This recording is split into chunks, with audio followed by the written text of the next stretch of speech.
Olá, meus amigos e minhas amigas, sejam muito bem-vindos a mais um vídeo. Você que está no YouTube ou no nosso curso especialista em VUNESP, tá? Esse vídeo aqui está indo para o YouTube também e ele é um vídeo que faz parte do meu curso de resolução de provas da VUNESP. Para quem ainda não está estudando comigo e tem interesse em se tornar um especialista em VUNESP nas provas de contabilidade, no primeiro comentário fixado, eu vou deixar o link do curso ali, tá? Provas de 2025 e 2026 aplicadas pela VUNESP, todas resolvidas no mesmo formato que a gente vai resolver essa aqui.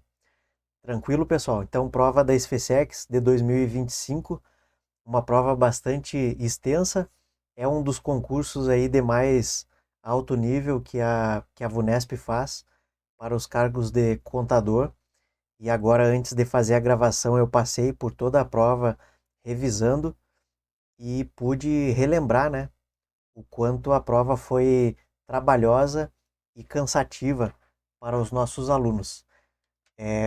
Felizmente aí, os 4 primeiros colocados eram meus alunos, tanto da mentoria quanto alunos do curso preparatório onde eu trabalhava antes, tá?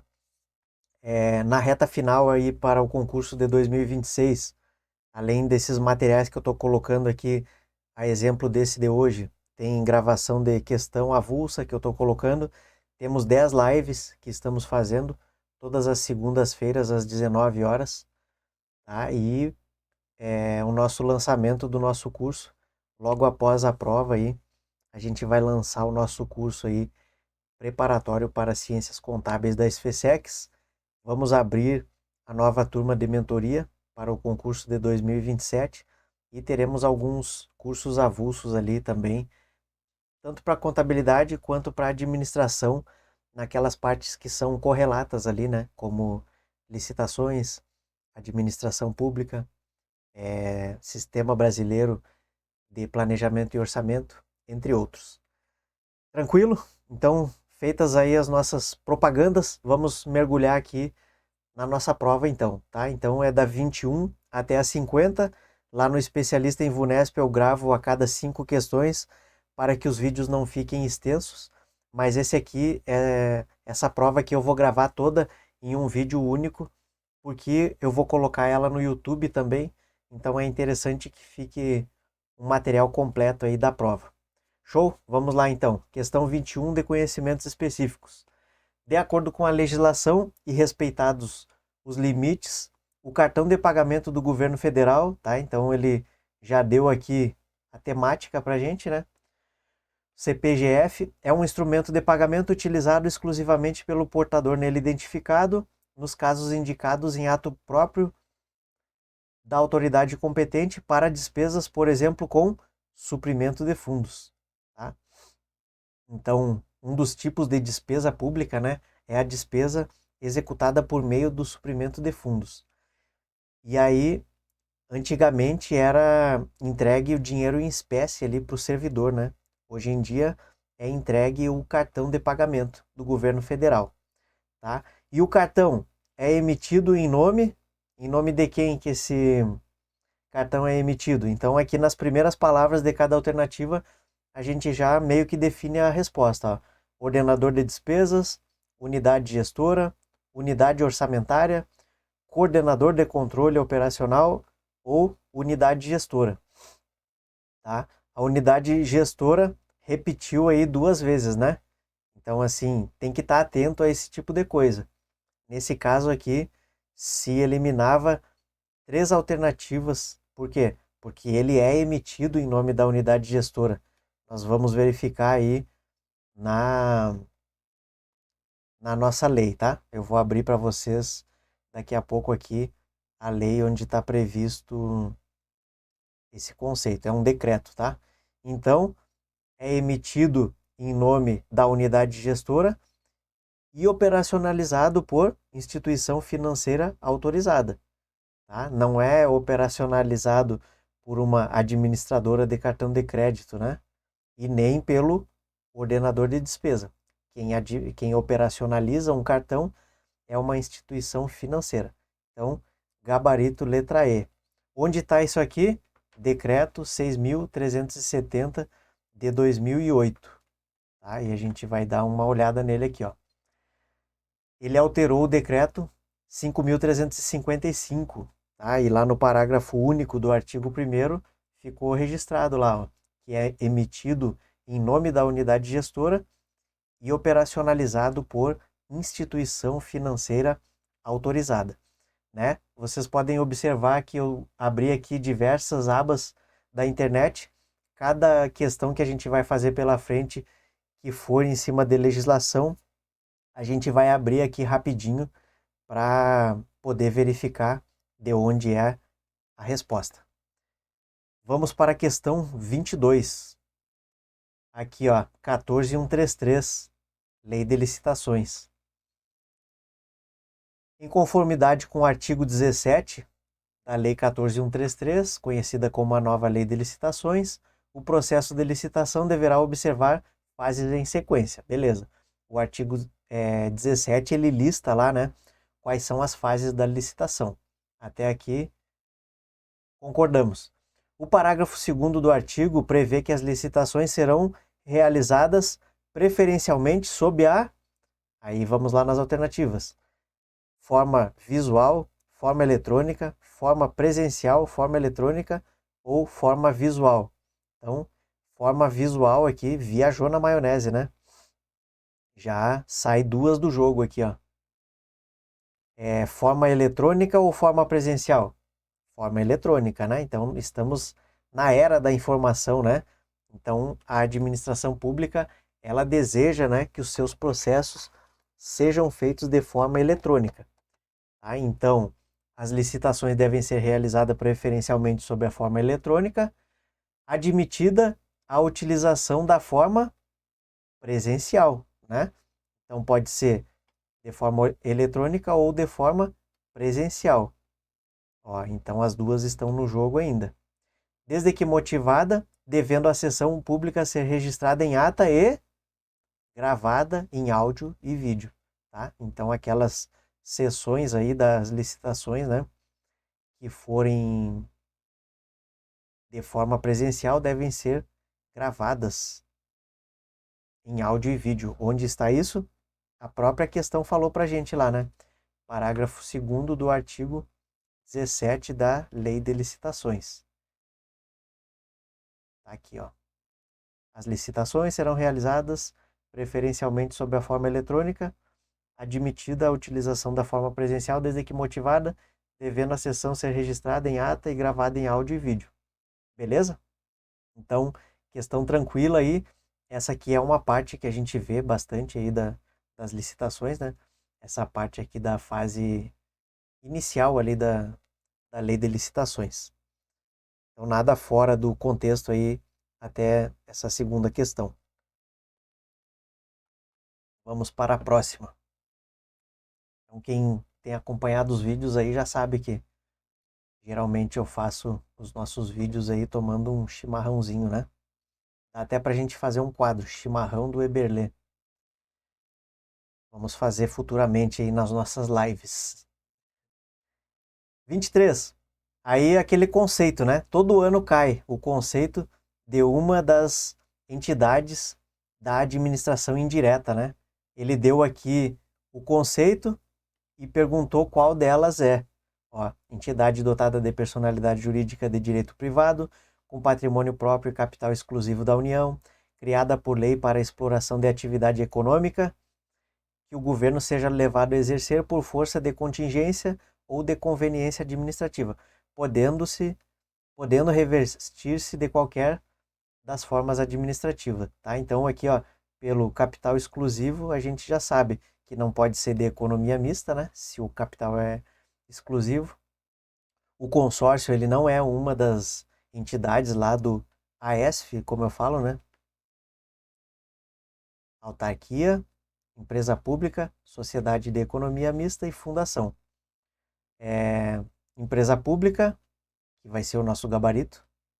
Autarquia, tá no jogo ainda, e fundação, ó. Tá? Mas aí, pelo conceito lá, Capital exclusivo da União a gente sabe que é empresa pública. E outra característica aqui, ó, ela pode revestir-se de qualquer das formas. Isso aqui está bem explícito lá no conceito. Vamos lá no nosso Decreto-Lei 200, então. Tá lá, ó, conceito de todas elas, ó. Aqui no artigo 5º do Decreto-Lei 200. Todo ano, na prova da SFSEX, cai algum desses conceitos. Então, as questões repetidas aí são aquelas questões que a gente não pode errar, né, pessoal? A gente tem que estar um aço aí naquilo que cai mais. Questão 24. O capítulo do controle das contratações também é uma que caiu 2 vezes seguida aí sobre o controle das contratações. Caiu em 2024 e caiu também em 2025. Questões simples aí que cobram o entendimento, né, da sistemática do controle nas licitações e cobram o entendimento e também aquela nossa decoreba da lei, né? A nossa revisão ela tem que estar em dia. Então vamos lá. O capítulo de controle prescreve que as contratações deverão submeter-se a práticas contínuas e permanente de quê? Tá? Então controle tem tudo a ver com o quê? Com gestão de riscos e controles internos, né? Ou controles de prevenção. Então já está aqui na nossa cara o gabarito. Todo o resto aí é balela, tá? Vamos lá na lei. Ó, já está no caput ali do artigo 169, que é o primeiro dos artigos aí sobre controle. Então, quem vai fazer a prova em 2026, esse capítulo é bem pequeno, ó. Tem que estar um aço nesse capítulo aqui. Lembrando, caiu assunto desse capítulo aqui sobre as linhas de defesa, se não me engano, em 2024 e 2025 já caiu novamente. Beleza? Vamos para a próxima. Fazer aqui da maneira mais dinâmica possível. Vamos ver se a gente consegue fechar aí em 1 hora e 15 as 30 questões, tá? Essa aqui já veio uma questão de cálculo, né? Então, tivemos bastante questões de cálculo nessa prova. E aí as questões de cálculo tem umas que eu vou resolver escrevendo aqui e tem algumas que eu já trouxe pronto aqui, prontas numa planilha aqui para a gente ganhar tempo, tá? Questão 25, tá aqui ela. Vamos ler primeiramente, né? Considere as seguintes informações. Entregou ali alguns dados e pediu para a gente o preço de venda por unidade para atingir o ponto de equilíbrio, tá? Ele deu a quantidade de vendas, o custo variável unitário e o custo fixo total. Tá? E sempre que tem questão com ponto de equilíbrio, eu vejo assim que a maioria dos alunos sai se arrebentando, pegando fórmula e fazendo cálculo.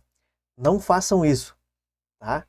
Sempre nas minhas aulas aí sobre o assunto eu falo, usem o quadrinho do tio Eberlê. Por quê? Porque vocês conseguem enxergar a questão, tá? Vocês vão montando ela aos poucos. Ó, vamos pegar os dados e vamos fazendo aqui o cara crachá, né? O que eu tinha lá, ó, volume de vendas, 600 mil unidades do produto. Tá aqui, ó, na quantidade, ó. Tá? E esses dados aqui da primeira coluna é a DRE do custeio variável. Então, sempre que eu tenho essas questões assim, com ponto de equilíbrio, né? Custo, volume, lucro, total dos gastos fixos, eu tenho que fazer a DRE do custeio variável, porque isso aqui são dados gerenciais, né? É uma questão de contabilidade gerencial. Por quê? Porque no custeio variável, nesse modelo de DRE, o total aqui dos gastos fixos, eles vão para o resultado, independente da venda da totalidade ou não. Tá? Então, para fins gerenciais, é o custeio variável, beleza? O que mais que eu tenho lá? Custo variável unitário, R$ 3,50 por unidade. Vamos lá. Então, anotei aqui, ó, 13,50 por unidade, tá? 600 mil unidades vezes 13,50. Então, o meu gasto variável total é 2 milhões e 100 mil, tá? Continuamos no jogo. Eu tenho também o total dos custos fixos, 950, tá? 950, quando a gente está preenchendo aqui, essa parte em vermelho, ela fica para depois. Por quê? Porque são os dados que a gente não tinha, né? Então, o meu custo fixo total é 950. E eu quero obter o ponto de equilíbrio. No ponto de equilíbrio, o lucro é zero. Aí eu começo a brincadeira de baixo para cima aqui. Se o meu lucro é zero e o meu gasto fixo é 950, então quanto menos 950 é zero? 950. Então a minha margem de contribuição total tem que ser igual ao total dos gastos fixos. Beleza? Beleza. Então não adianta sair se quebrando com fórmula. Aqui vocês fazem rapidinho.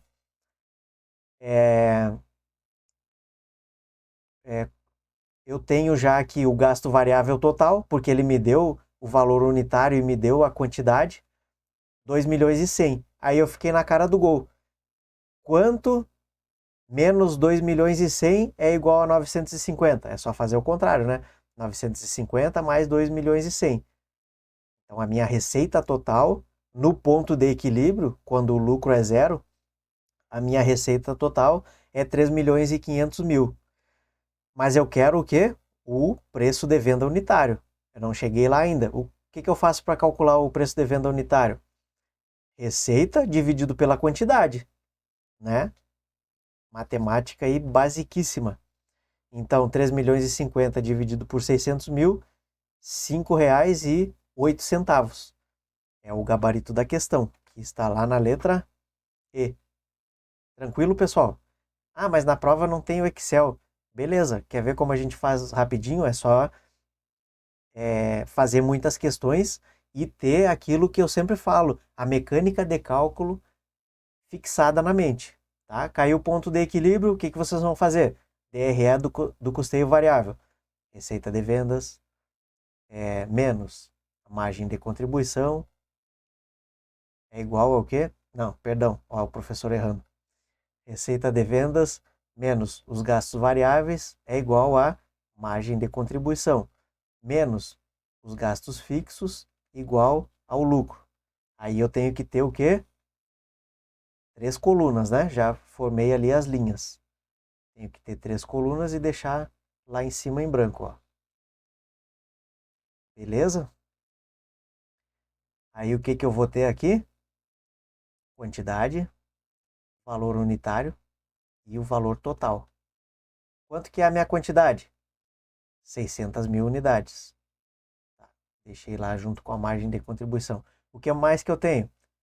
Custo variável unitário, 13,50. Tranquilo.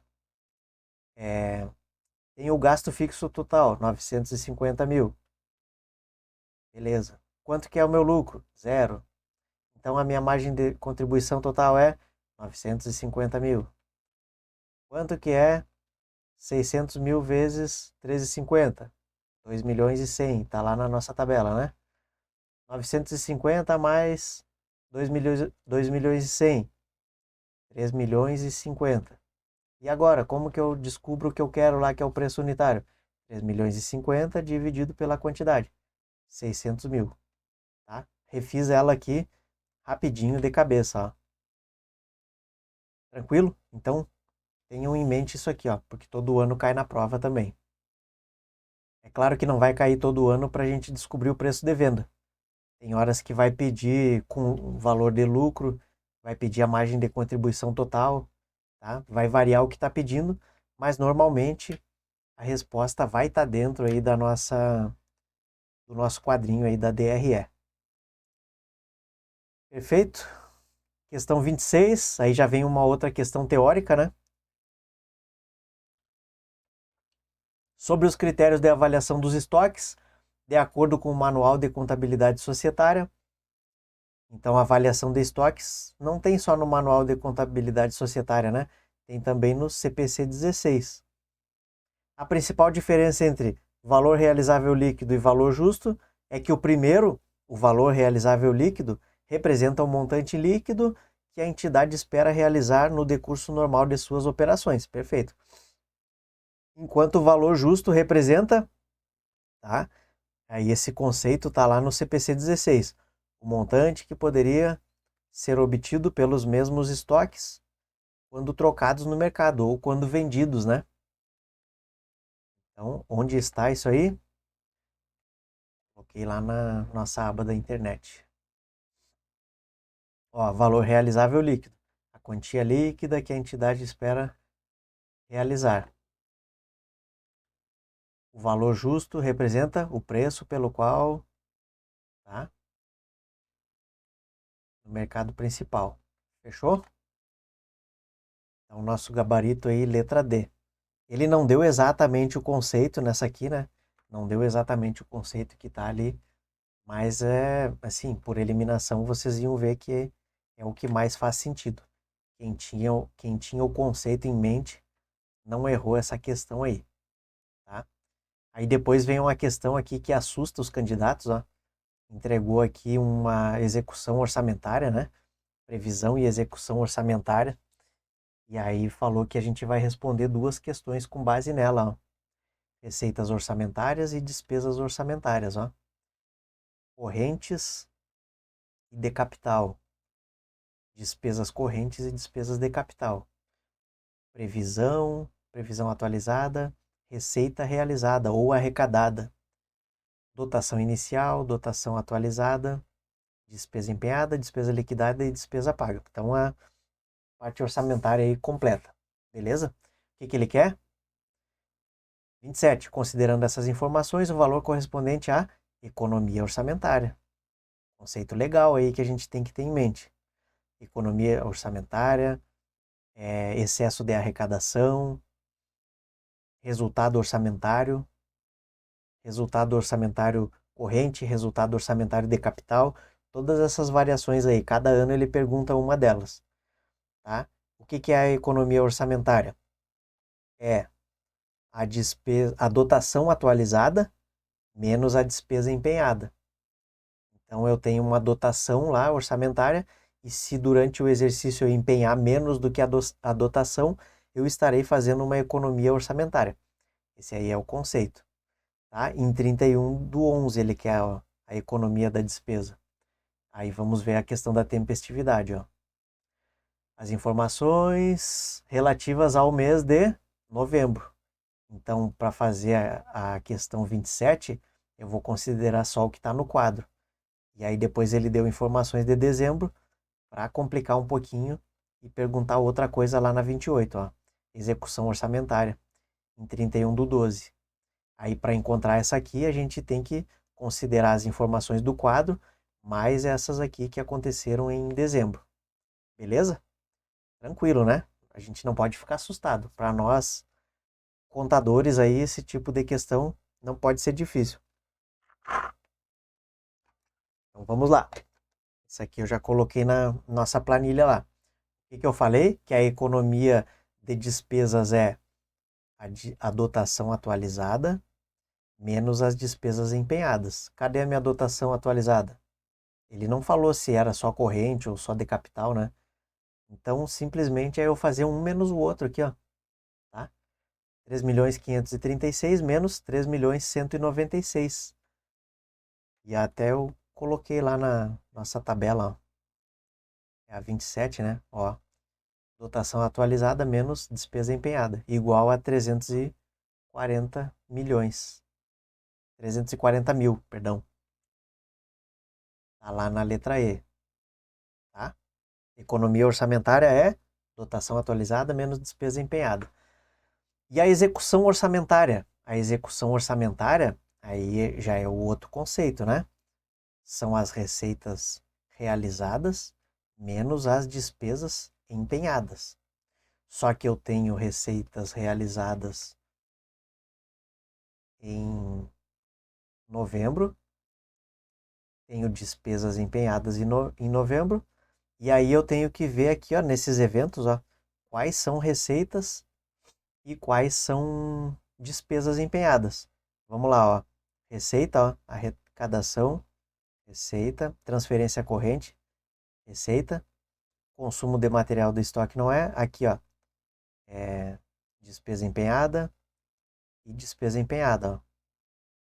Beleza? E aí eu coloquei lá no nosso quadro para a gente fazer de forma organizada. Então, o que está de verde aqui é novembro, ó. Em novembro eu tinha uma receita realizada de 3.336.000. Cadê? Receita realizada, tá aqui, ó. E eu tinha uma despesa em novembro de 3.196.000. Tá aqui ela, ó. Quais são as arrecadações que eu tenho em dezembro? As duas aqui, ó, 58.400 e 49.600. Então aqui as duas, ó. E quais são as despesas que eu tenho em dezembro? Aqui as duas, ó. 40.800 e 34.300, tá? Receitas menos despesas, resultado orçamentário. 202.900, gabarito letra C. Beleza, pessoal? Mais uma questão teórica aqui, questão 29. De acordo com a estrutura conceitual para o relatório financeiro, quem é ela? CPC 00. Tá? Legislação é importantíssima e que tem que estar na ponta da língua para quem vai fazer a prova em 2026. Ou provas futuras, né? Sempre vai ser uma referência para a gente aí o CPC 00. Então, de acordo com ele, o conceito financeiro de capital é adotado pela maioria das entidades na elaboração de suas demonstrações contábeis, correto? Sob o conceito financeiro de capital, tal como caixa investido ou poder de compra investido, o capital é sinônimo de quê? Aí vamos lá buscar onde está isso aqui. Isso aqui está eu anotei aqui no meu rascunho, no item 8.1 do CPC 00. Tá? Vamos lá. Isso aqui já foi. Olha lá, ó, o conceito financeiro de capital é adotado pela maioria. Sob o conceito financeiro de capital, tal como caixa, investido ou poder de compra, o capital é sinônimo de ativos líquidos. Tudo bem, você não precisa se apavorar lá na hora da prova, né, pessoal? A gente tem que estar tranquilo. Por quê? Porque vai ter coisa que vocês não leram. Tem gente que, porque não leu, cega e não consegue acertar a questão. Não pode ser assim. Vocês têm que estar bem equilibrado para fazer a prova. Por isso que é importante estar fazendo simulado, estar fazendo provas anteriores, tá? E isso aí você tem de sobra aí quando faz a preparação com a gente. O conceito de capital, sinônimo de capital, cara, a única que tem sentido aí é a letra A. Os ativos líquidos ou o patrimônio líquido é o sinônimo de capital. Por quê? Porque o patrimônio líquido a gente sabe que são as contas lá do grupo do patrimônio líquido, né? Só que o patrimônio líquido é o quê? É os ativos menos o patrimônio exigível, lá da equação fundamental, né? Equação fundamental do patrimônio. Ativo é igual ao passivo mais PL, mais patrimônio líquido. Se eu isolar o patrimônio líquido e quiser saber quem é ele, patrimônio líquido é igual ao ativo menos o passivo. Esse, no caso, o passivo exigível, né? Tá? Então, é um ativo líquido. Por quê? Porque é o ativo menos o passivo exigível. Tá? Ativo líquido ou patrimônio líquido. Beleza? Mas aí, CPC 00, né? Questão 30, mais uma com números. A gente adora. Considere as seguintes informações relativas ao encerramento do último exercício financeiro de uma entidade pública. Previsão da receita, fixação da despesa, blá blá blá. O que ele quer? Né? A gente tem que ser objetivo lá quando for fazer a nossa prova. Considerando essas informações, o balanço financeiro apresentará para o exercício seguinte um saldo de saldo para o exercício seguinte. Excelente, hein? O que a gente tem que saber? Eu canso de falar. Estrutura das demonstrações contábeis. Balanço financeiro, balanço patrimonial, DFC, cai bastante. Aí isso aqui a gente está falando na pública, né? Lá na contabilidade geral, DRE, vocês vão ver aí que tem uma questão mais para frente que pede 2 itens da DRE, né? Ou melhor, 2 questões pedindo itens da mesma DRE, né? Uma questão pedia o lucro bruto e a próxima já pediu o lucro líquido. Então tem que saber as estruturas das demonstrações contábeis. Isso a VUNESP cobra muito que o contador saiba, né? Nos concursos que ela faz para contador, ela quer que a gente saiba a legislação e estrutura e elaboração de demonstrações contábeis. E aí, o tio Eberle já colocou lá esse balanço financeiro pronto, né? Olha lá, ó. Então, o balanço financeiro, o que ele tem, né? A primeira coisa que a gente tem que ter na mente, o que o balanço financeiro tem? Financeiro, entrada e saída de recurso financeiro, de dinheiro, tá? Entrada e saída de numerário. Então, eu vou pegar lá nos dados da questão e vou selecionar tudo que diz respeito à entrada ou saída de financeiro. E vou jogar lá no local correto, na estrutura que eu tenho que ter dentro do meu cabeção do balanço financeiro. Tá? Por exemplo, arrecadação de impostos, vocês vão ver que tem lá. Faz parte o quê? Da receita orçamentária. Empenho da despesa é a despesa orçamentária do balanço orçamentário. Inscrição de restos a pagar, o que eu faço com ele? Tá lá na parte teórica lá. No nosso MCASP tem os restos a pagar inscritos no exercício são computados no balanço financeiro nas receitas extra-orçamentárias para compensar com o total das despesas empenhadas. Beleza? Então, tudo aquilo que eu não paguei das despesas que eu empenhei, eu inscrevi em restos a pagar. E essa inscrição tem que estar lá em cima, lá junto com as receitas, para bater, para que o total das receitas bata com o total das despesas. É uma jogada contábil aí. E tá lá o que ele quer, ó. O saldo para o exercício seguinte é um dos itens que está junto com os dispêndios. Se tivesse um saldo do exercício anterior, ia estar junto com os ingressos, tá? Então o balanço financeiro é composto por ingressos e dispêndios financeiros. Beleza? Vamos lá nos dados da questão. Previsão da receita orçamentária. Não preciso. Não está entrando o recurso porque eu previ. Fixação da despesa. Não interessa. Arrecadei imposto. Entrou dinheiro. Então esse aqui tem que estar lá. E ele está, ó, 394. Beleza? Então vou colocar um certinho aqui que ele já foi. Empenho da despesa. Esse aqui faz parte dos meus dispêndios. 544. Tá aqui, ó. Perfeito. Liquidação, não vai. Não está saindo dinheiro porque eu liquidei. Inscrição de restos a pagar, tá lá na norma. Os restos a pagar inscritos são colocados onde? Lá nos ingressos, para compensar o total das despesas empenhadas. Tá aqui, ó. 184 mil. Beleza. Recebeu veículos, entrou dinheiro? Não. Então tá fora também. Então pegamos todos os dados, né? O total dos ingressos tem que ser igual ao total dos dispêndios. Aí quanto que eu tive de ingressos aqui? 578. Que são o quê? Os impostos arrecadados mais os restos a pagar inscritos. E lá na despesa orçamentária eu tinha o quê? 544. Eu tenho mais algum item de dispêndio? Não. Mas o saldo para o exercício seguinte ele faz parte lá dos dispêndios. Quanto que ele vai ser? 578, que é o total dos dispêndios, menos os dispêndios que eu já tenho.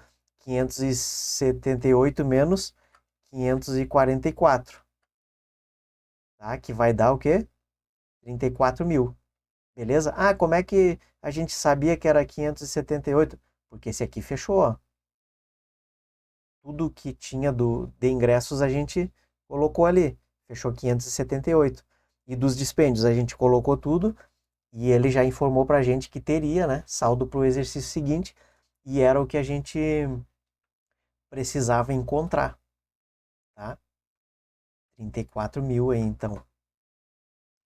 Não é difícil, né, pessoal?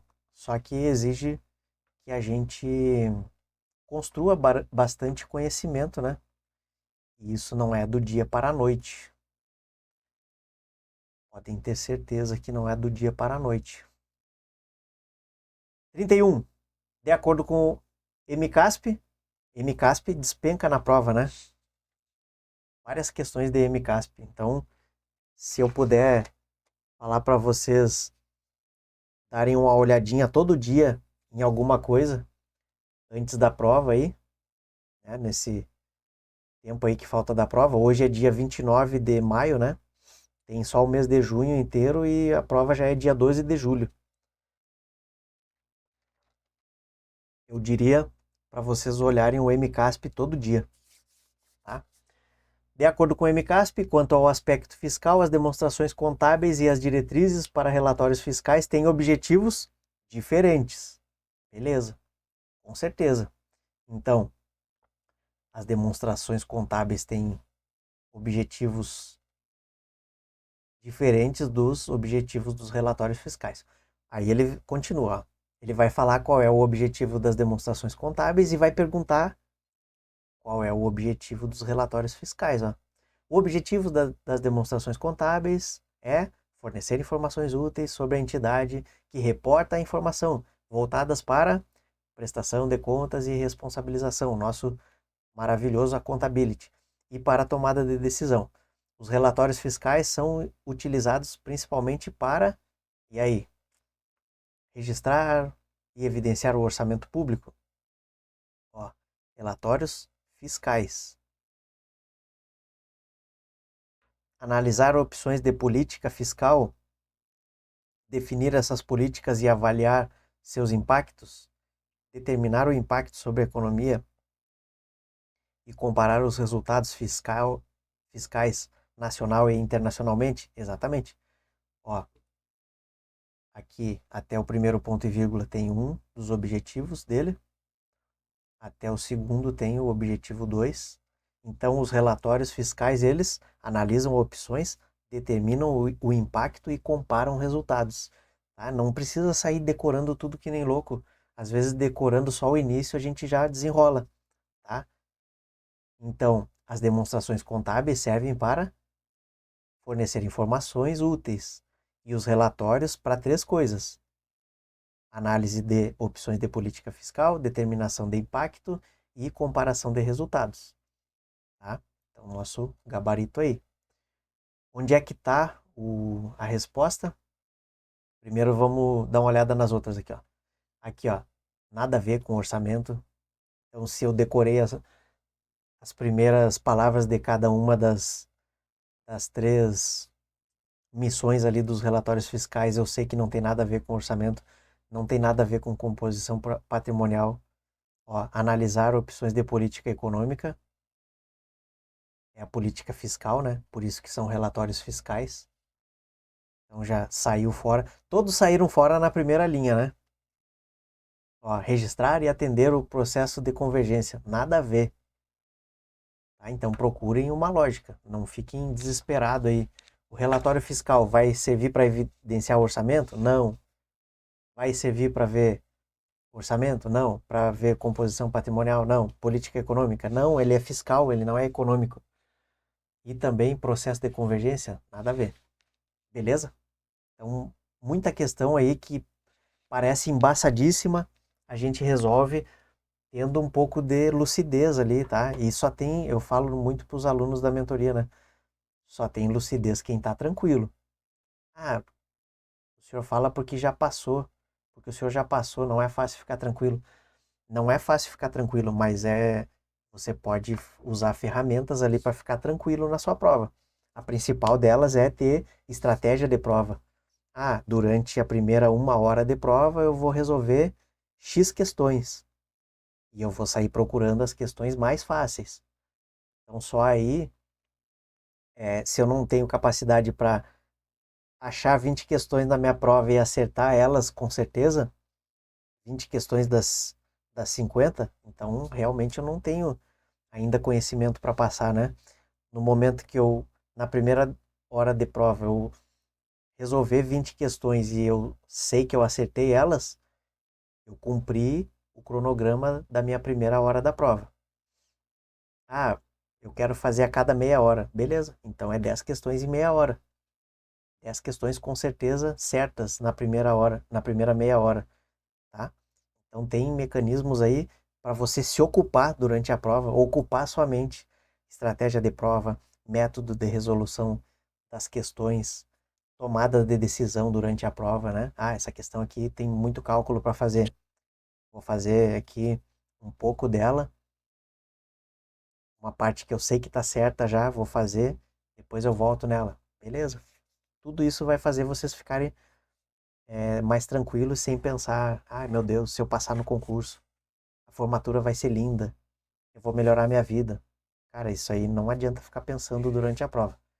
No dia da prova você é uma máquina de resolver questões. Nada mais do que isso. Você tem que pensar em fazer questão e acertar. E cumprir a estratégia de prova. É isso. 32. Em relação à elaboração do balanço orçamentário, segundo quem? Ah, ele, né?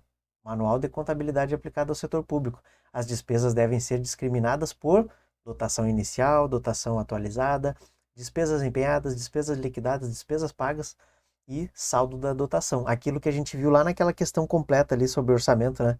Então, realmente, o balanço orçamentário tem que ter tudo isso e a gente tem um aqui na nossa prova. É, despesas pagas e o saldo da dotação serão demonstrados por, então tá lá no nosso MCASP, categoria econômica e grupo de natureza da despesa.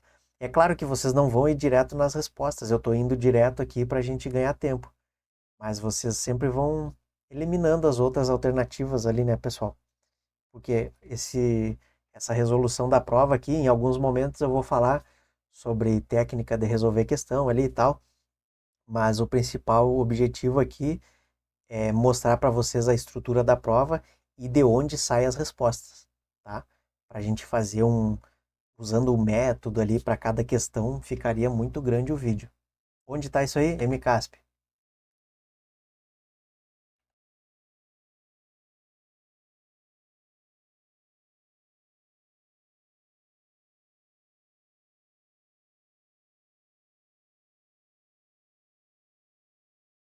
Ó, demonstrará também as despesas por categoria econômica e grupo de natureza, discriminando dotação inicial, dotação atualizada, despesas empenhadas, liquidadas, pagas e o saldo da dotação. Então, as despesas por categoria econômica e grupo de natureza de despesa, que é a classificação por natureza da despesa, né? O nosso famoso CGMED. Isso aí é uma coisa que tem que estar na massa do sangue, beleza? Classificação da receita e da despesa. Artigo 11 e 12 lá da Lei 4320. A gente tem que dar um aço nisso aí. Tranquilo? Tá. Agora a questão de depreciação. Todo ano tem caído pelo menos uma questão também sobre depreciação. E é sobre os diferentes métodos de depreciação que tem caído a questão. Quais são os métodos possíveis? Método linear ou das cotas constantes, método das quantidades produzidas ou o método da soma dos dígitos. Beleza? E nessa prova, né, ele pediu método das unidades produzidas. Então, o que que eu tenho que pensar? A primeira coisa, se eu vou fazer pelo método das unidades produzidas, a primeira coisa que eu tenho que saber é quantas unidades essa máquina produz por ano, tá? Ah, Por que que é uma máquina? Porque o que a gente deprecia na indústria são máquinas, né? Eu nem li a questão ainda, mas já estou falando que é uma máquina. Olha lá, ó, 27 mil unidades no ano da aquisição e a estimativa de produção para o período, que é o período de uso da máquina, 200 mil unidades. Tá? Mas tem uma coisa que não muda, que eu vou usar para todos os tipos de depreciação, que é encontrar o valor depreciável. Né? E o valor depreciável é o quê? É o valor de aquisição menos a depreciação acumulada, se tiver, né? E menos o valor residual. Tá aqui, ó, valor de venda ao final do período de uso. Então, o meu valor depreciável é igual a 2 milhões e 40 menos 408 mil. Vou pegar aqui porque eu já fiz, né? Não foi aqui que eu fiz. 2 milhões e 40 menos 408 mil dá 1 milhão 632. Então, esse aí é o valor que eu vou depreciar. Como que eu vou depreciar? A depreciação vai ser igual ao valor depreciável, 1 milhão 632 mil,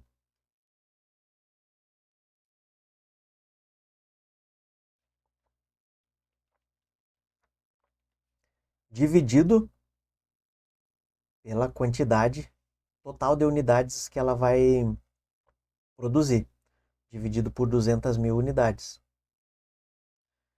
vezes a quantidade de unidades do período selecionado, é do primeiro ano, ó.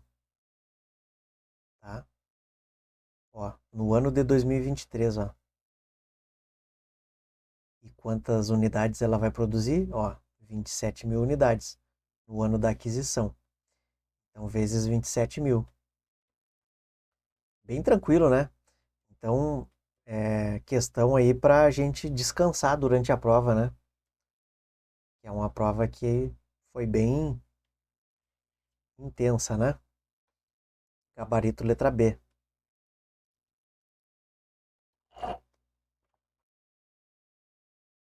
34 sobre lançamento contábil também tem caído todo ano. Tá? Então, a prova, apesar de ser complexa, ela meio que vai se repetindo, né? Alguns temas. Não vou ler tudo, tá? Ó, o registro da arrecadação da receita durante a execução do orçamento. É isso que ele quer. Arrecadação considerando a natureza da informação orçamentária. Tá? Vamos aproveitar para revisar aqui. Então, lá nas regras de integridade do MCASP, né, do PCASP, do Plano de Contas, tem os lançamentos contábeis. Os lançamentos contábeis, eles são feitos entre contas que começam por determinados dígitos aqui, ó. 7 e 8 é a natureza da informação de controle, tá? 5 e 6 é orçamentária. 1, ativo. 2, passivo mais PL. 3, VPD. 4, VPA. Variações patrimoniais aumentativas e diminutivas. Então, do 1 ao 4 são os lançamentos de natureza patrimonial, tá?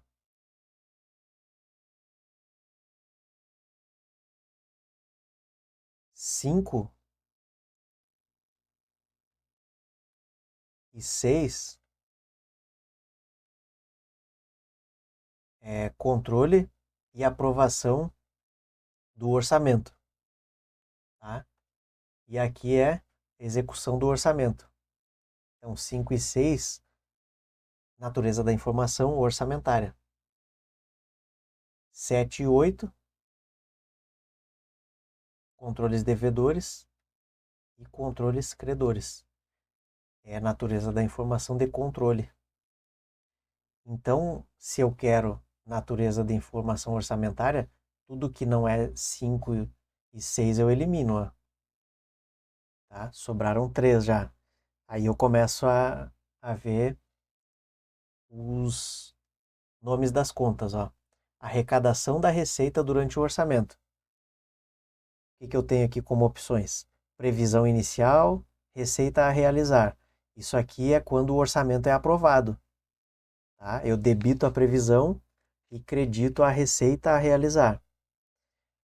Crédito disponível e receita realizada. Aqui, na minha opinião, tinha que ser despesa empenhada, tá? Quando eu debito o crédito disponível, eu tenho que creditar um empenho da despesa.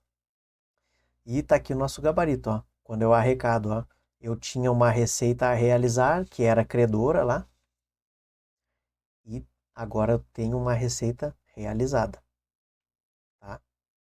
Eu debito aquela que era credora e credito a receita que eu realizei. Onde está isso? MCASP.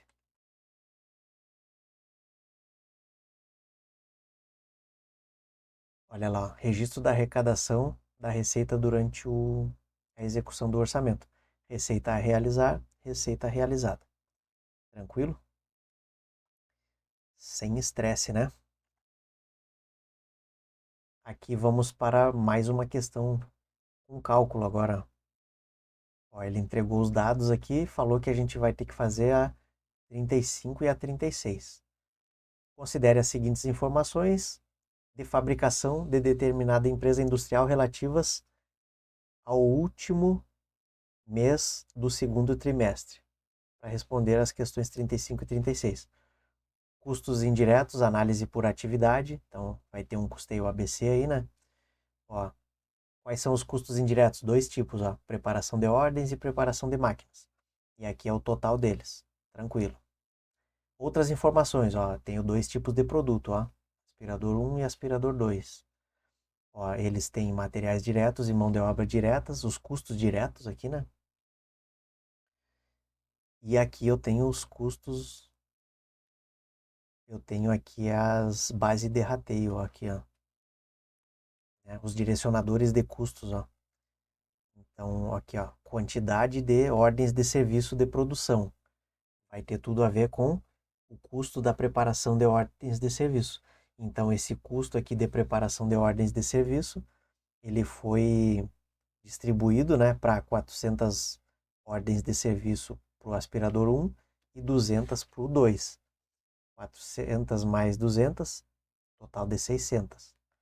A quantidade de preparações de máquinas, ó, são 40 o total, ó, 20 para cada um dos produtos.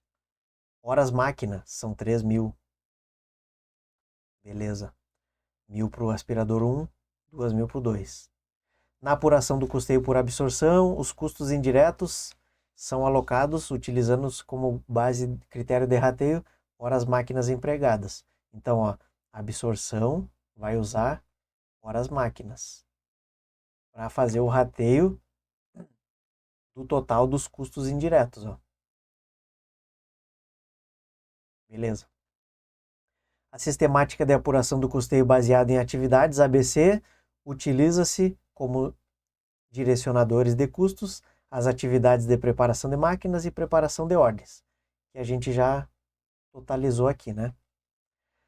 O que ele quer na 35? Se for utilizada como forma de alocação de custeio ou absorção, o total dos custos do produto aspirador tipo 1. 36. Com base nas informações, o total dos custos do produto aspirador 2, com custeio ABC. Tranquilo, né? Tem que fazer umas continhas, mas a gente sabe fazer. É isso que tem que pensar na prova. É cansativo, mas eu sei fazer.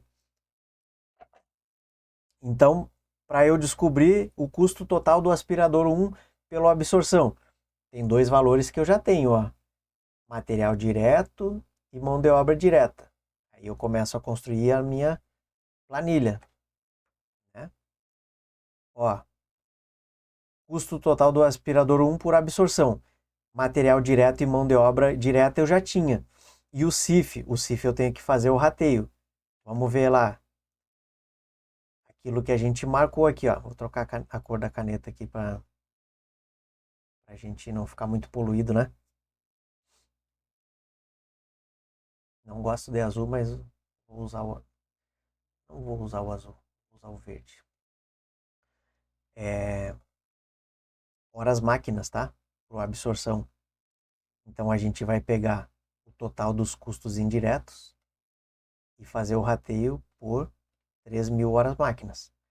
Então, por exemplo, quanto vai ser os custos indiretos do produto aspirador? Vai ser 244.800 dividido pela base de rateio, 3.000,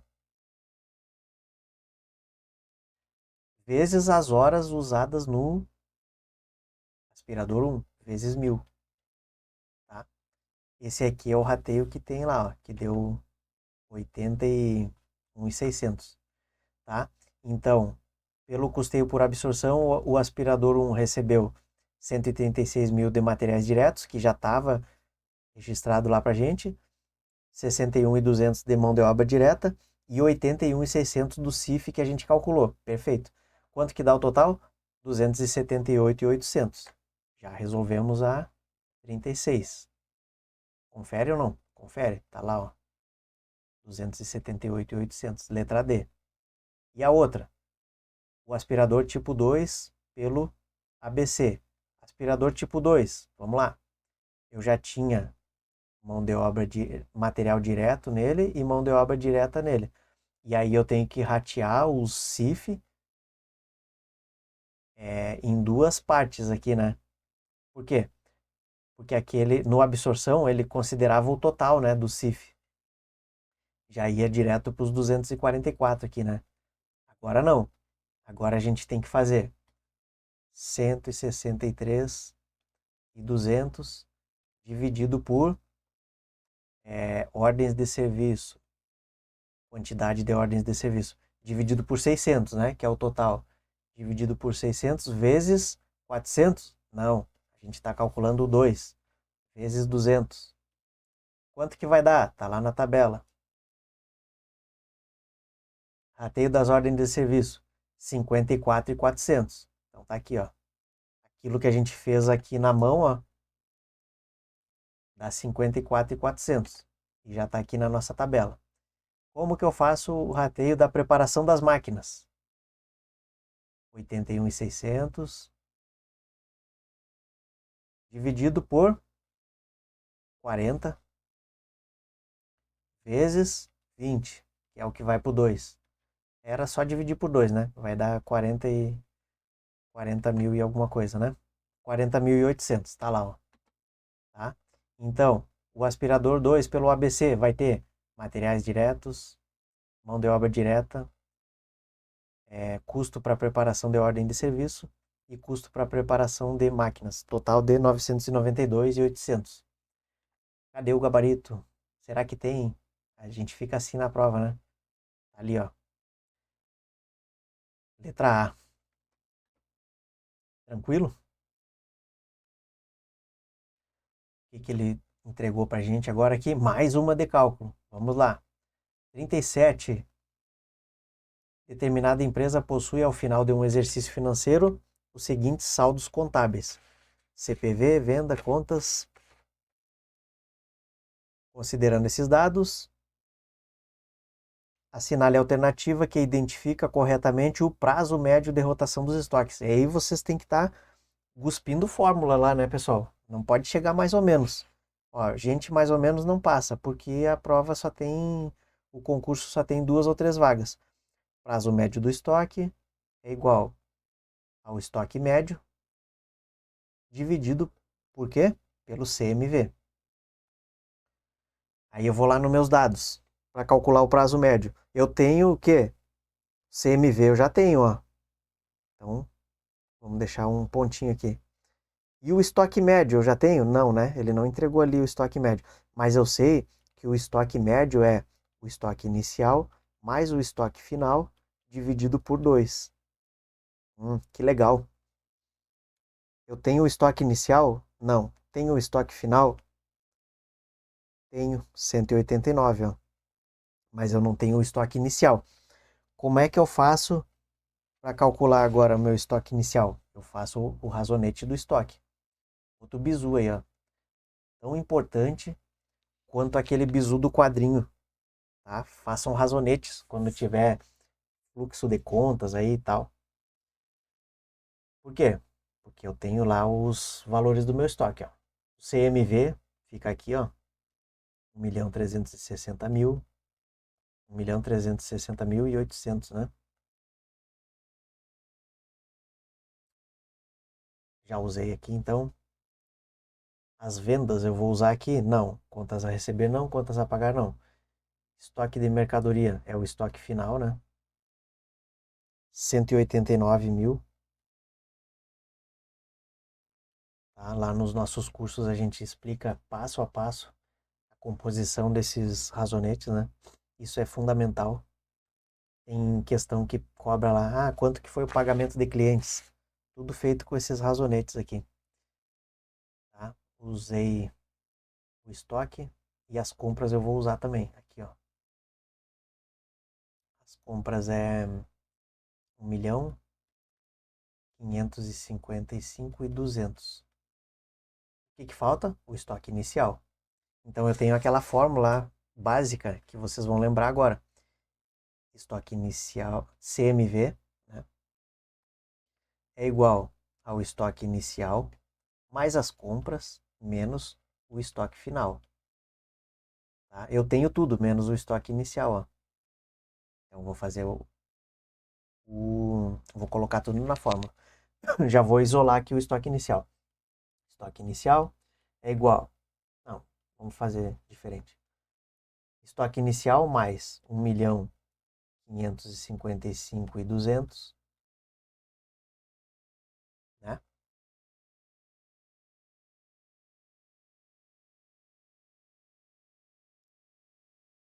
Não vou fazer direto, vou fazer o passo a passo. Quanto que é o meu CMV? 1.360.800.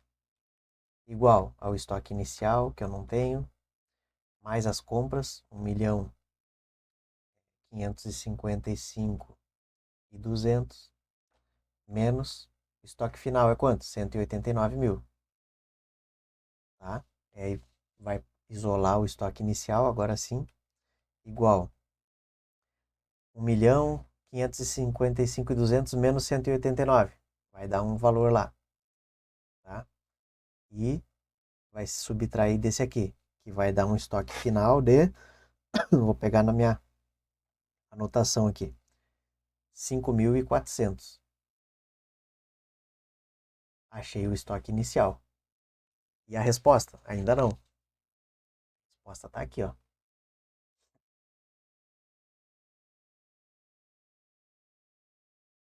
A gente descobriu que queria o prazo médio de rotação, colocamos a fórmula do prazo médio de rotação e descobrimos que nós não tínhamos o estoque médio, né?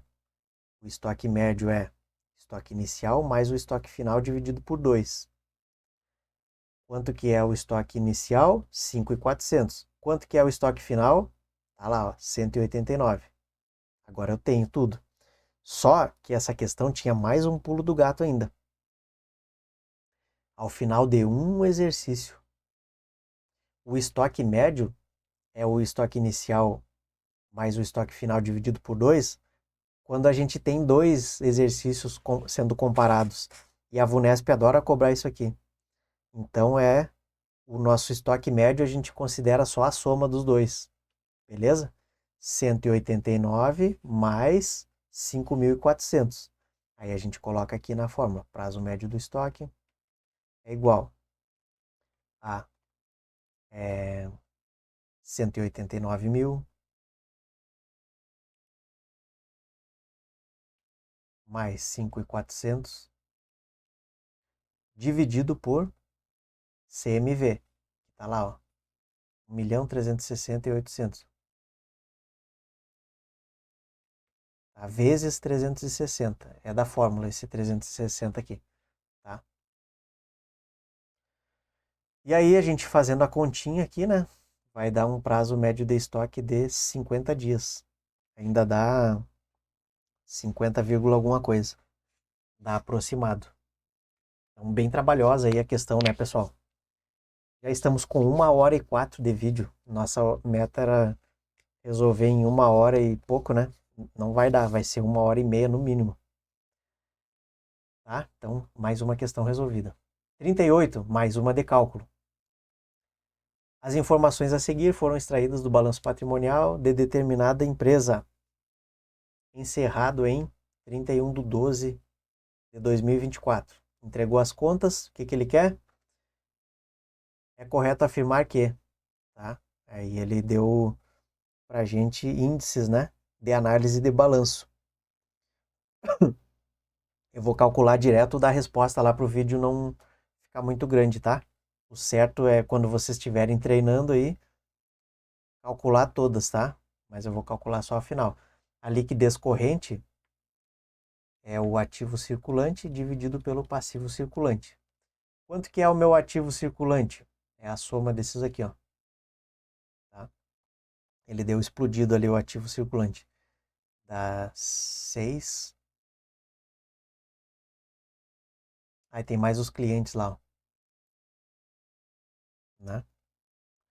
6.211.000. Ativo circulante. 6.211.800, tá? E o que vai ser essa soma aqui, né?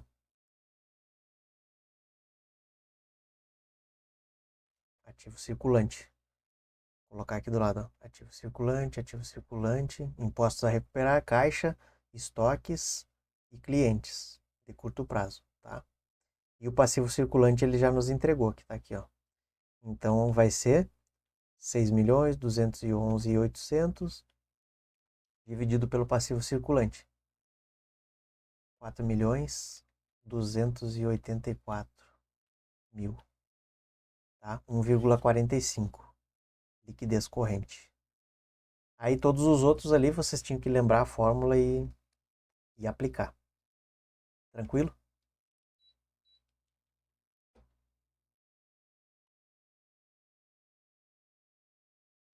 39. Esse aqui eu cansei de falar, né? O pessoal que ia cair. É o artigo 39A da 4320, que é uma lei complementar de 2024, do final de 2024. Ela instituiu a possibilidade da cessão de créditos para as entidades públicas, né? Para os governos, né? E é uma operação parecida com a operação com duplicatas. Por exemplo, assim, a prefeitura, né? Quando começa o ano, ocorre o fato gerador da cobrança do IPTU. O fato gerador da cobrança do IPTU é o cidadão ter a propriedade de um terreno, né? Ou de um imóvel. Então ocorre o fato gerador e ocorre o lançamento dessa receita, né? Que vai ser recebida durante o ano. Aí o cidadão pode pagar à vista, ele pode parcelar, né? Então, digamos que boa parte dessa receita aí a prefeitura recebe lá em agosto, né? Por causa do pessoal que parcela. E aí ele pode fazer uma operação com a instituição financeira. Ele vai lá e diz, ó, eu lancei aqui 1 bilhão de IPTU e eu já quero pegar essa grana em janeiro. Aí ele faz a operação com a instituição financeira e já pega a grana no início do ano para realizar suas políticas públicas. Então isso aí é a operação de cessão de créditos. E a gente aprofundou, né, nas nossas aulas. A gente aprofundou no assunto e caiu bem simples. Então fala aqui na questão que existe a possibilidade da cessão de créditos, né? E aí tá aqui então, ó,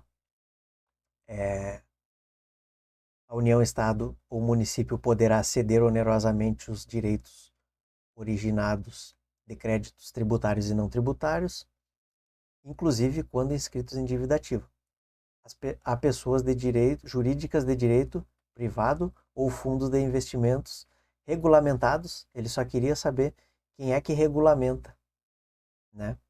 E é a CVM, tá lá no caput do artigo 39A da 4320. Acho que essa aqui eu nem coloquei lá no... nem coloquei aqui. Tranquilo? Artigo 39A da 4320. 40, faltam 10 só, hein? Tem questão de cálculo ainda pela frente. Estamos em 1h10. Bora. A contabilidade pública, por força do artigo 85 da Lei 4320, deverá ser organizada de forma a permitir o acompanhamento da execução orçamentária e o conhecimento da composição patrimonial. Por sua vez, a DVP deverá evidenciar as alterações verificadas no patrimônio resultantes ou independentes da execução orçamentária e indicar o resultado patrimonial do exercício. Em observância ao contido na lei e de acordo com os procedimentos orçamentários, a despesa é considerada executada quando ela é empenhada, né? Então isso aqui não tem dúvida. Artigo 35 da Lei 4320. Pertencem ao exercício financeiro as receitas nele arrecadadas, ou seja, as receitas pelo regime de caixa, né? E as despesas nele empenhadas. Despesa por competência. Tá? Nem vou ficar muito tempo. Essa questão, a QLM, né? Questão levanta moral. Todo mundo tinha que acertar essa aí. Ó, aí aqui ele entregou dados, a gente vai lá para o que ele pediu já. Ó. Fluxo de caixa, sempre tem que ter, né? Fluxo de caixa da atividade operacional. O que a gente tem que fazer? Pegar os eventos aqui que ele nos entregou, né? E descobrir o que é operacional. Recebimento de caixa, lembrando, né? Fluxo de caixa, balanço financeiro, é entrada e saída de dinheiro. Recebimento de caixa pela venda de produto agropecuário. Produtos agropecuários. É operacional, né? Fluxo de caixa operacional. Desembolso pela aquisição de ativo não circulante, investimento. Vai lá para o meu ativo não circulante. Desembolso por pagamento de transferências concedidas, operacional. Só que é negativo né, lá no nosso fluxo. Saída, né? Numerário pela alienação de bens. Vendi bens do ativo imobilizado lá, né? Investimento. Desembolso para pagamento de pessoal, operacional. Desembolso para amortização da dívida, financiamento. Recebimento de caixa proveniente de transferências, operacional. Recebimento de caixa relativo à remuneração de disponibilidades, investimento. Beleza? Então tudo que é operacional eu vou circular aqui, ó. Operacional, operacional, operacional e operacional. E o desembolso aqui é negativo, né? Coloquei lá na nossa tabela. Questão 41.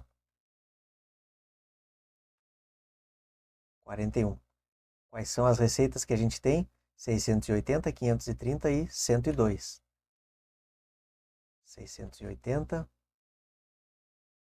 530, 102. A remuneração de disponibilidades. Eu estava achando que era remuneração de investimentos. Operacional, olha aí, ó. E eu acabei de revisar antes da gente começar o vídeo, né? Então a gente tem que estar muito atento, pessoal. Tem que estar muito atento para não pisar nas cascas de banana aí da banca. E os dois desembolsos aí, ó. 450 e 697. Fechou. Quanto que vai dar? 165 mil é o fluxo de caixa. Gabarito letra A. Show? Agora é a 42 e 43 com base nesses dados aqui, ó. Tá com cara D, que vai vir DRE pela frente, né? Receita bruta, devolução de vendas. 42. Considerando essas informações e após elaborar a DRE, baseada na 6404, o resultado operacional bruto. Resultado operacional bruto. Vamos circular aqui. Ou receita bruta, né? Lucro bruto. E resultado líquido. Lucro líquido. Ó, lucro líquido, lucro bruto. Então eu tenho que saber a estrutura da DRE, tá? Vamos lá. Tudo isso aqui vai para DRE. Então a gente montou ela já aqui, ó, bisurada. Porque nós não somos bagunça, né, pessoal? Olha lá, ó. Receita bruta tá ali, 680. Dedução tá lá. Abatimentos, ok. ICMS tá ali. Aí a despesa financeira não vai entrar agora ainda, é mais para baixo lá. Então, observando aqui, ó, a nossa DRE, ó, receita bruta menos as deduções da receita bruta e menos os impostos sobre vendas, que é no caso aqui o ICMS, vai dar a minha receita líquida.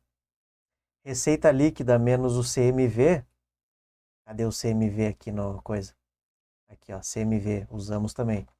Vai dar o meu lucro bruto, que é a resposta da primeira das questões que ele quer. Ó, lucro operacional bruto, 380.800. Maravilha. Então, ó, a estrutura da DRE, da DVA, do balanço patrimonial, da DFC, do balanço financeiro, do balanço orçamentário, todas as demonstrações contábeis aí tem que estar na massa a estrutura. Depois que eu encontrei o lucro bruto, eu tiro as despesas gerais, ó, e administrativas, despesas financeiras, retiro, despesas gerais e administrativas, despesas com vendas, tá? E somo, né, as receitas financeiras, ó. Aí eu vou ter o LAIR, lucro antes do imposto de renda, ó. Aí depois eu tiro o imposto de renda, que ele já deu pra gente ali, que era 15%, ó. 15% do LAIR, né? Vai dar 322.830, o lucro líquido. Gabarito letra D. Tranquilo? E ele falou, né? DRE de acordo com a 6404, para não deixar dúvida nas duas. 44, uma questão da LRF sobre o orçamento, né? De acordo com a LRF,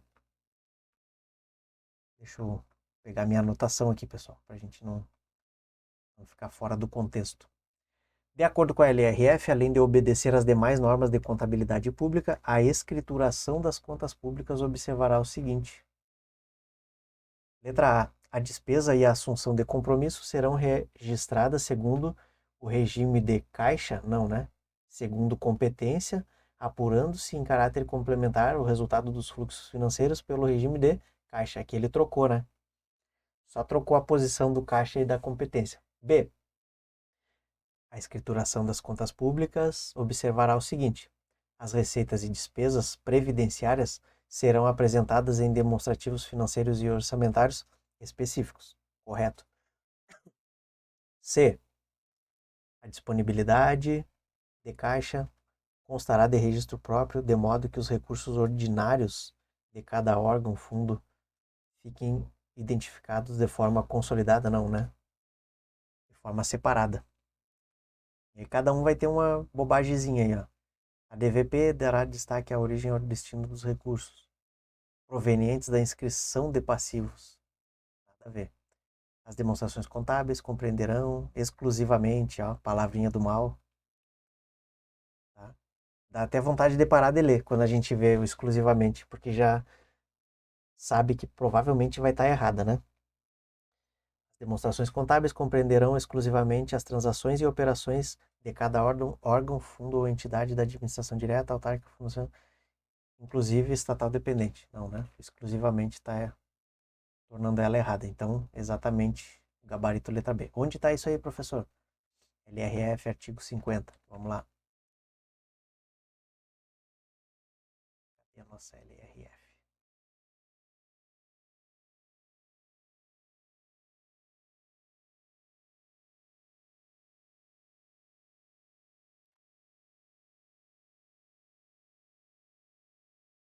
Ó, da escrituração e consolidação das contas. Além de obedecer, ela vai obedecer o seguinte, o que está lá no enunciado. Ó.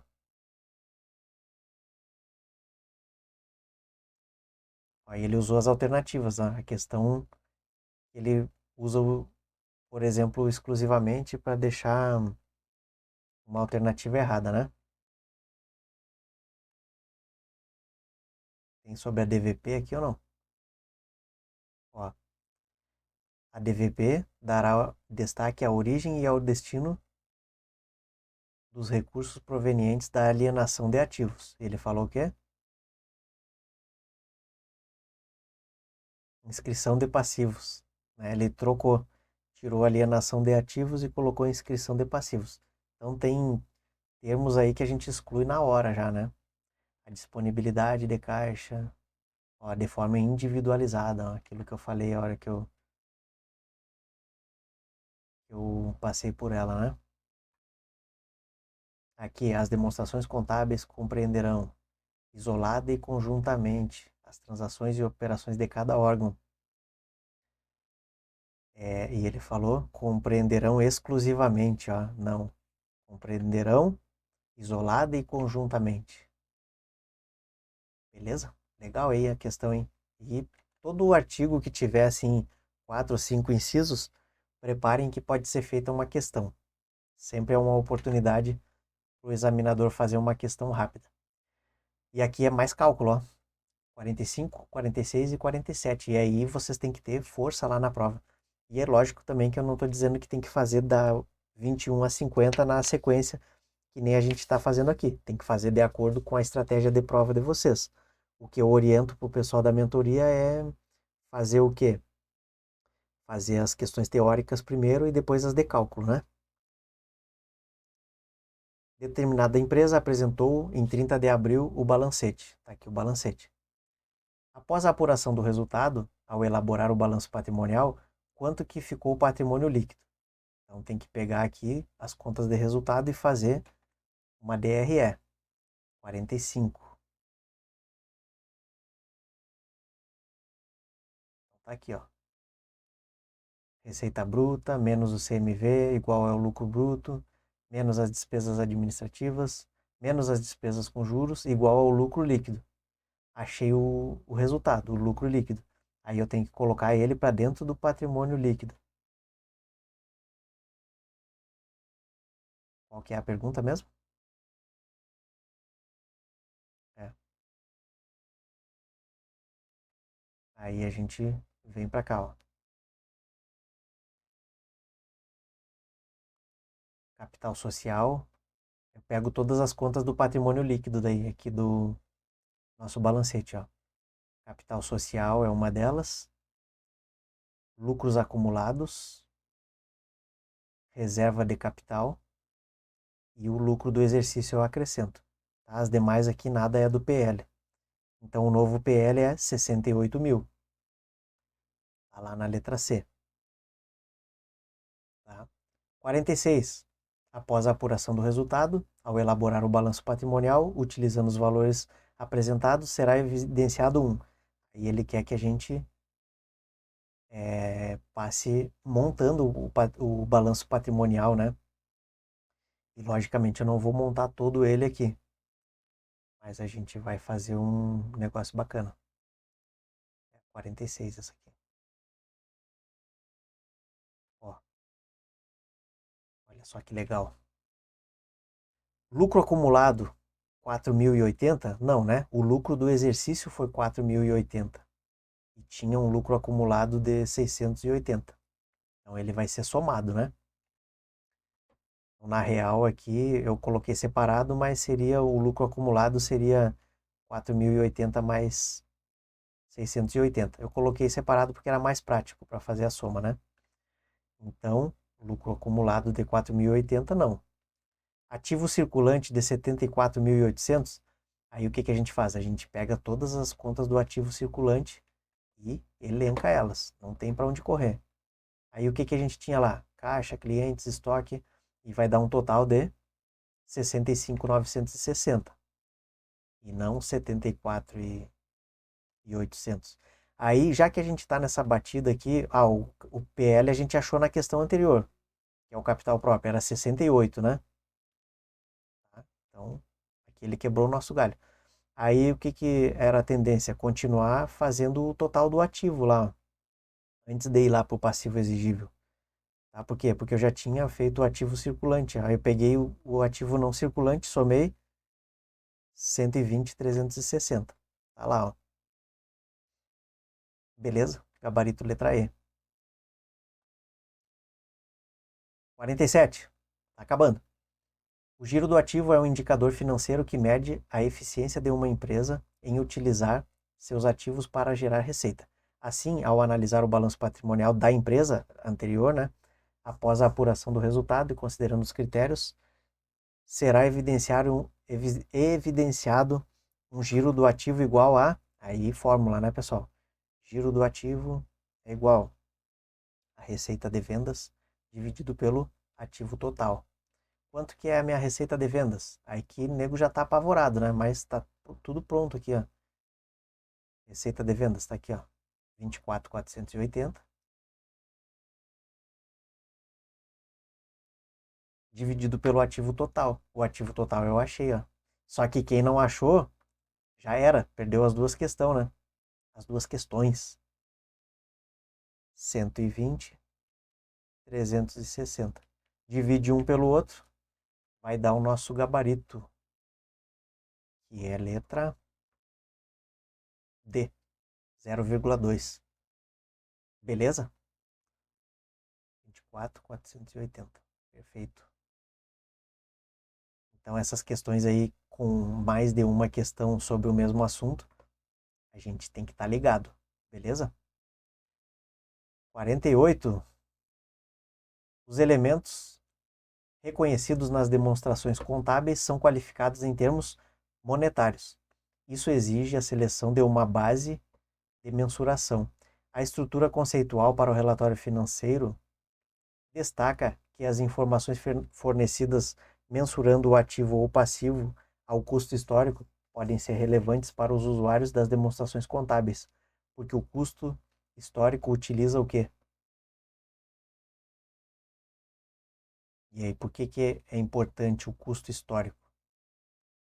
Porque ele utiliza informações derivadas, pelo menos em parte, do preço da transação ou outro evento que deu origem. Por isso que ele é o histórico. Tá? Foi lá na origem. Maravilha? Onde é que está isso aqui? CPC 00, item 6.5.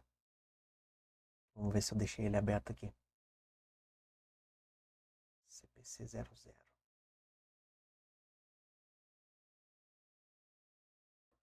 Acho que eu não deixei ele aberto aqui. Tá? Mas é isso aí.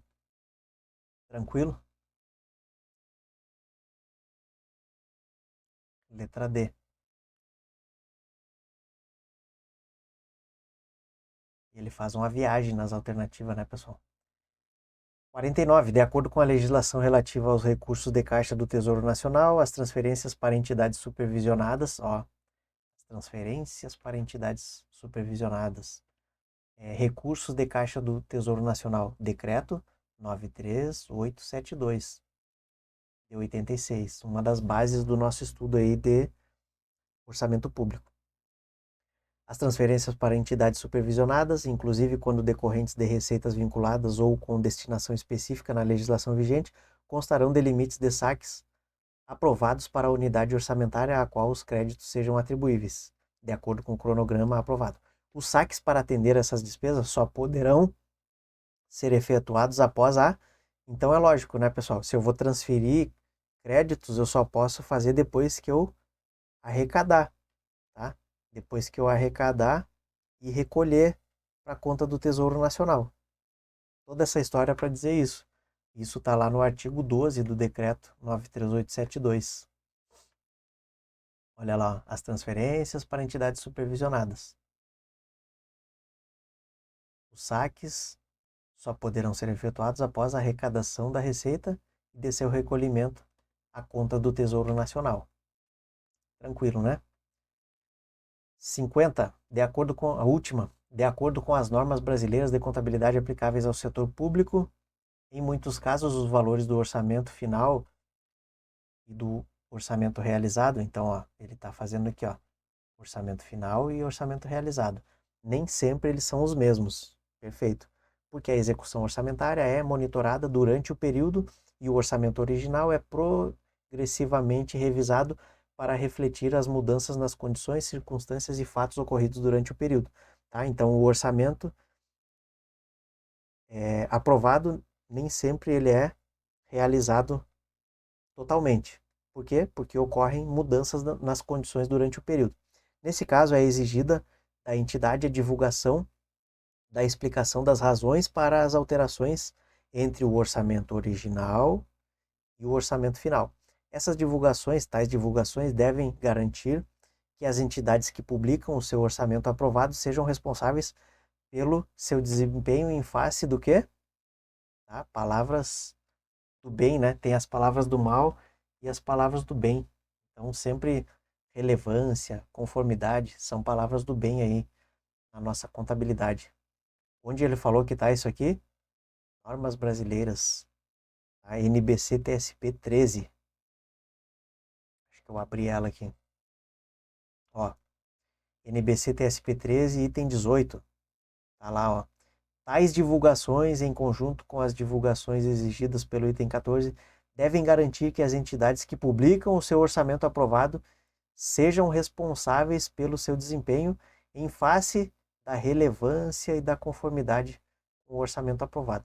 Mais uma questão aí bem trabalhosa, né? Parece ser complexa, mas dá para fazer por eliminação, né? Então eu estou comparando o orçamento aprovado com o orçamento realizado, então eu vou ver a relevância e a conformidade dele, né? Daquele orçamento realizado com o orçamento aprovado. Beleza, pessoal? Fechamos aí. Nosso próximo vídeo de resolução de provas provavelmente vai ser no pessoal do YouTube, né? Vai ser da prova do EAOAP. Tranquilo? E acompanhe nossas lives. No dia da prova da SFSEX a gente vai fazer a resolução ao vivo, no domingo mesmo. Assim que a gente terminar de resolver, a gente abre uma live e resolve.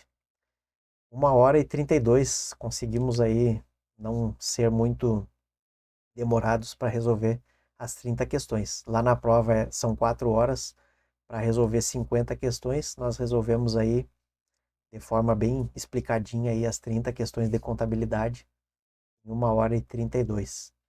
Valeu, pessoal! Quem gostou aí do conteúdo, se inscreva no canal, curte aí o vídeo para ajudar, para que o nosso canal ganhe mais relevância aí. E tamo junto, tá? Comentem aí o que vocês acharam da resolução, das dicas. E mais uma vez, né, para quem quer estudar conosco aí, temos mentoria, curso de técnicas de estudo, curso de resolução de provas da VUNESP, simulados de contabilidade para a SFSEX. E em breve teremos aí nosso curso para a SFSEX e cursos também para os demais concursos da VUNESP, que aí a gente vai dividir por matérias. Valeu, um abraço a todos e até o próximo vídeo.